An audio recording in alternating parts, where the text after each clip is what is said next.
विभूति योग का वर्णन है। नमे विभु सुरगणा प्रभवम नाम महर्षया अहम आदिर्य देवानाम महर्षि नाम च सर्वसा। अर्जुन ने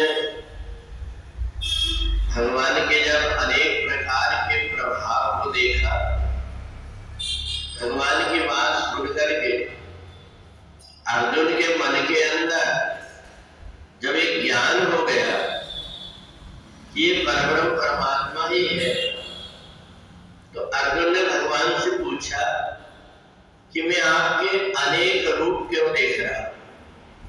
कभी कुछ रूप में देखता हूं, कभी कुछ रूप में देखता हूं। आप जड़ में भी हैं, चेतन में भी हैं। चारों प्रकार की जितनी भी खाने हैं, अंडर पिंडर वेदर पृथ्वी, इन सब में जहां कहीं भी देखता हूं, आपकी बात सुनकर के लग रहा है कि इतनी सारी बातें आप जो कुछ भी बता रहे हैं इसको देख करके लग रहा है कि आपके अंदर अनंत शक्ति। तो आपके अंदर कितनी शक्ति है मैं आपसे इसलिए पूछ रहा हूं क्योंकि ना तो देवताओं ने आपका अंत पाया, न ऋषियों ने आपका अंत पाया। भगवान मुस्कुराने लगे। भगवान ने कहा कि देखो, देवता और ऋषि ये मेरी शक्तियों का अंत कैसे पा सकेंगे, क्योंकि मैं इनके पहले का हूं।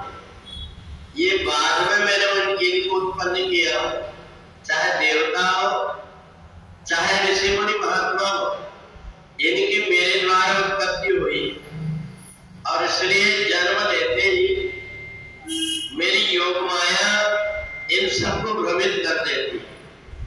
जब देवता हो चाहे मनुष्य हो चाहे ऋषि हो, जब वो जन्म लेता है तो मन में विचार करता है कि हमारे अंदर ऐसी कौन सी शक्ति काम करती है।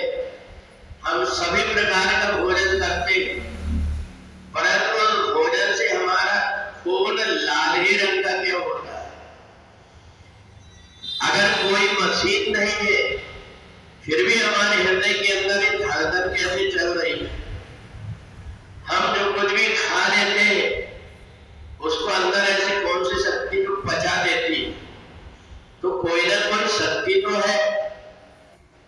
इसलिए जब खोजने की कोशिश करते हैं उस शक्ति को, तो व्यक्ति देखते देखते आश्चर्य में पड़ जाता है कि कहीं अंत उसका दिखाई नहीं देता, ना आदि दिखाई देता, ना अंत दिखाई देता। ये कहां से संसार शुरू हुआ है, किसने संसार शुरू किया है, कहां जाकर के नष्ट होगा, ये बहुत प्रकार से कोशिश करने की व्यक्ति ने कोशिश किया। योग के द्वारा, ध्यान के द्वारा, साधना के द्वारा, परंतु परमात्मा की शक्तियों का पार नहीं पाया।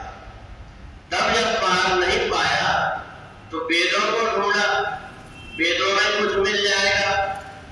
तो वेदों ने भी यही कहा कि हमको निर्माण किया गया है, हम परमात्मा की जो कुछ चीजें जानते हैं उसका गायन तो हम करते हैं, परंतु परमात्मा क्या है ये हम भी नहीं जानते।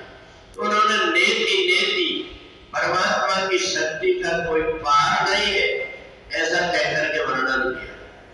अर्जुन को भगवान ने एक चीजों में दिखाया कि मैं पेड़ में, पौधे में, पर्वत में, नदियों में, सब प्रकार की खानियों में, सूरज में, चांद में, तारों में, यहाँ तक देवताओं में, असुरों में, गंधर्वों में, यक्षों में, सब जगह में विद्यमान।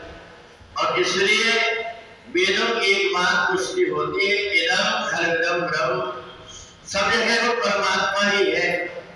तो इसलिए ये जो शरीर हमें मिला हुआ है, ये 5 चीजों को इकट्ठा करके बना दिया गया। इस शरीर को यदि हमने संभाल करके नहीं रखे, इस शरीर से हमने सेवा नहीं किया, तो ये शरीर मिट्टी का ढेला है, एक दिन ये भूल जाएगा।